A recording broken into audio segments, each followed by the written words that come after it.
नमस्कार। अभी हम जो है पानीपत में, और पानीपत में आप देख सकते हैं एससी समाज के लोगों के द्वारा जो है रोड प्रदर्शन किया जा रहा है। ये प्रदर्शन बता दें आपके लिए, एक मामला काफी तेजी से जो है काफी दिनों से जो है वायरल हो रहा है।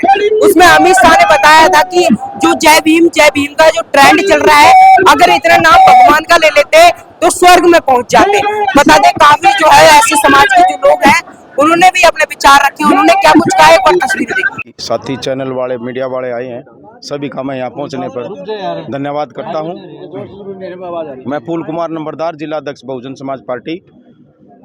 देखिए, कांग्रेस हो या बीजेपी हो, 47 साल तक तो बाबा साहब को कांग्रेस ने भारत रत्न नहीं दे पाई। बाबा साहब को 1952 में हराया, 1954 के इलेक्शन में बाबा साहब को हराया कांग्रेस ने। और यही आरएसएस बीजेपी की सरकार है। इन्होंने जब संविधान लागू हुआ तो इसका पूर्ण विरोध किया था, तिरंगे झंडों को अपने पैरों तले कुचला था।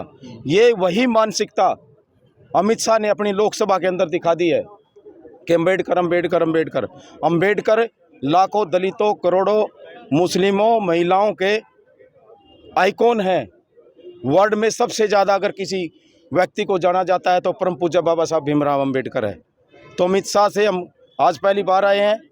हम कहना चाहते हैं, चुपचाप पूरे भारत देश से माफ़ी मांग ले और चुपचाप इस्तीफा दे दे, और माफ़ी भी लोकसभा के अंदर माफ़ी मांगे।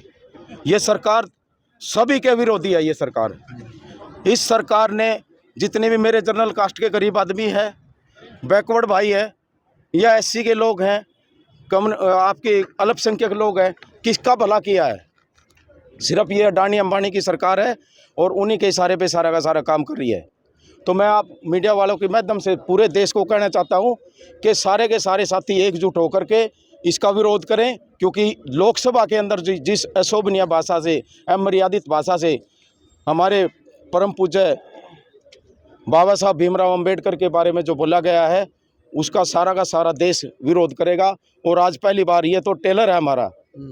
अगर उन्होंने इस्तीफा नहीं दिया, आदरणीय बहन कुमारी मायावती जी की बात को नहीं माना, तो आने वाले समय में और ये प्रदर्शन विकराल रूप लेगा।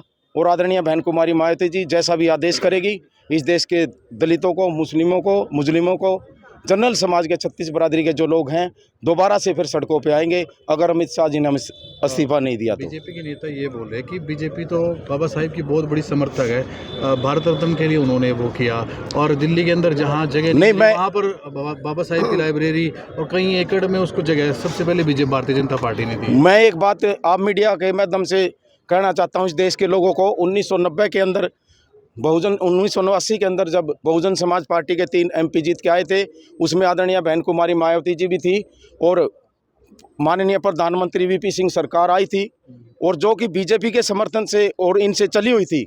लेकिन मैं एक बात कहना चाहता हूँ, हमारे परम पूज्य हम सब के रहबर बहुजन नायक मान्यवर साहब कांसीराम जी ने अमित शाह अपने जो VP सिंह की सरकार थी और उनसे 3 मांग करी थी। एक तो ये कि बाबा साहब, परम पूज्य बाबा साहब को भारत रत्न दिया जाए, और मंडल कमीशन की जो रिपोर्ट है, जो OBC समाज को अभी जो आरक्षण मिलना चालू हुआ है, वो किसी की देन है तो मान्यवर साहब कांसीराम की देन है। और ये बोला गया था अभी जो ये रात निकाल रहे थे, जगह जगह दंगे फसाद बीजेपी कर रही थी उस टाइम अपने संगठन को लेकर, तो वो उसको रोकने के लिए ये 3 बोले गए थे मान्यवर साहब कांसीराम ने, और उसी के दम पर ये VP सिंह की सरकार चली थी। जब इनको बीजेपी वालों को ये पता चला कि जो OBC समाज के लोगों को आरक्षण दे दिया है VP सिंह ने, और परम पूज्य बाबा साहब को भारत रत्न दे दिया है, तो उन्होंने तुरंत इससे सरकार से इस्तीफा दे के सरकार गिरा दी थी। तो मैं आप लोगों के माध्यम से कहना चाहता हूं कि बीजेपी ने तो सरकार गिराई थी, OBC के लोग ये समझ नहीं पा रहे हैं। परम पूज्य बाबा साहब भीमराव अम्बेडकर को अगर किसी ने सम्मान दिया है तो बहुजन समाज पार्टी ने दिया है। आज जो आपके जितने भी बैनर बनते हैं, अगर बाबा साहब उन बैनरों पे हैं, घर घर में अगर बाबा साहब कहीं पहुंचे हैं, तो वो देन है मान्यवर साहब कांसीराम की, बहुजन समाज पार्टी की और आदरणीय बहन कुमारी मायावती जी की। आज का क्या कुछ प्रदर्शन है? आज का प्रदर्शन बहन जी ने पूरे देश के अंदर ये किया हुआ था। बहुजन समाज पार्टी ने पहले से ही ऐलान किया हुआ था कि या तो अमित शाह जी माफ़ी मांग ले इस देश से या और इस्तीफा दे दें, वरना बहुजन समाज पार्टी सड़कों पे उतरेगी। तो हमारे जितने भी साथी यहाँ पहुँचे, मैं उनका भी पहुँचने पे धन्यवाद करता हूँ कि साथी सारे के सारे यहाँ पहुँचे। मैं सभी से चाहता हूँ कि आने वाले समय भी और विकराल रूप में इकट्ठे होंगे। और ये राष्ट्रपति के ज्ञापन था और डीसी साहब के माध्यम से। उनका जो प्रदर्शन है कहाँ से शुरू किया, किसके खिलाफ है? संविधान चौक से शुरू किया। आज हम यहाँ बाबा साहब अम्बेडकर की प्रतिमा के आगे खड़े होकर करेंगे, उसके बाद विज्ञापन देंगे। आज हमारा जो प्रदर्शन है बाबा साहब अम्बेडकर के खिलाफ, जो अमित शाह ने बयान दिए हैं अम्बेडकर अम्बेडकर अम्बेडकर, या भगवान को याद करते तो स्वर्ग में पहुंच जाते। हम अम्बेडकर उसको अमित शाह से पूछना चाहते हैं, कौन सा भगवान है जिन्होंने आज तक स्वर्ग देखा है, या किसी आदमी ने स्वर्ग देखा? तो आज हमारे प्रशासन के बीच में हम खड़े हैं, पर बताएं भाई स्वर्ग कहाँ है? स्वर्ग हमारा आज है, दलितों का स्वर्ग आज है, जिन्होंने बाबा साहब ने हमें अधिकार दिए, पानी पीने का अधिकार दिया, हमारे जितने के संविधान के अंदर जो भी हमारा संविधान के अंदर बाबा साहब ने जो भी हमारे कानून बनाए वो दलितों के फेर में बनाए, और हमारे लिए बाबा साहब एक भगवान हैं। हम भी भगवान इसी को मानते हैं। अमित शाह मुर्दाबाद, मुर्दाबाद। बीजेपी ये बोल रही है कि कांग्रेस के नेताओं के बारे में बोला गया था, उनको समझाते हुए। तो उन्होंने कांग्रेस के नेताओं में रहता, तो मैं भी कांग्रेसी हूँ। कांग्रेस के नाम से बोलते, वो तो उसके बाबा साहब के नाम से।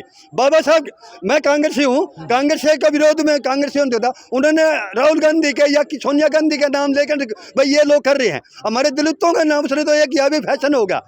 फैशन एक नाम है, हिंदुस्तान के अंदर फैशन नहीं है। बाबा साहब हमारे आदरणीय भगवान है और हम मानते रहेंगे। और भगवान की जो चोट के ऊपर जो भी कोई भी प्रहार करेगा हम उसका बहिष्कार करेंगे। जय। क्या मांग करते हो आप? हम मांग करते हैं अमित शाह इस्तीफा दे या पूरी पब्लिक के सामने संसद के अंदर माफी मांगे। जब माफी नहीं मांगेगा, इस्तीफा नहीं देगा, जब तक हम प्रदर्शन करते रहेंगे। क्या नाम है जी अपना? राजेंद्र खंडेला। ठीक है, आप आ जाओ।